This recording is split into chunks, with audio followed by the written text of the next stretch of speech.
Katie Halili super happy na ma-meet ang kanyang half-brother sa ama na si Chris Lawrence na si Lyric. Mula sa official Facebook page ng actress at celebrity mommy na si Katrina Halili ay masaya nitong ibinahagi sa publiko ang nakakaantig na video ng pagkikita ng kanyang anak na si Katie at ng little brother nito. Sa naturang video ay mapapanood na napaka-sweet nga ng magkapatid kung saan ay agad silang nagyakapan na tila sobrang na-miss ang isa't isa. Mapapanood din na talagang super happy ni Katie na ma-meet at makabonding ang kanyang kapatid. Si Lyric ay anak nga ni Chris Lawrence sa kanyang non-showbiz partner.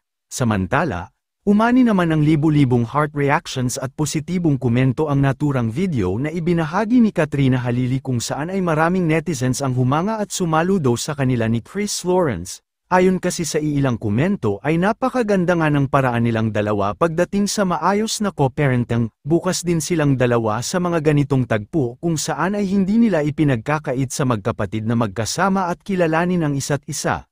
Narito panuurin natin ang buong video. Hala, nakita na sila. Ang magkapatid. Picture ko.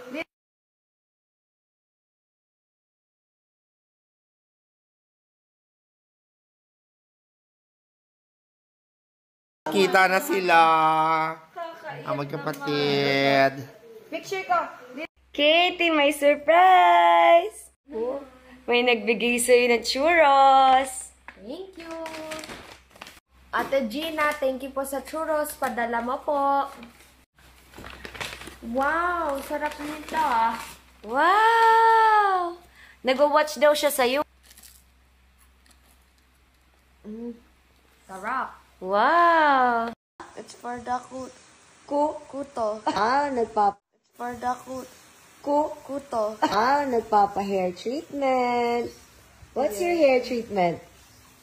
Like you. Wow, like me! I don't have that. It's for Me.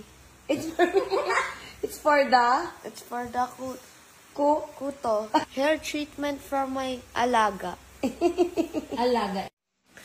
Guys, nagpapa-treatment po ako.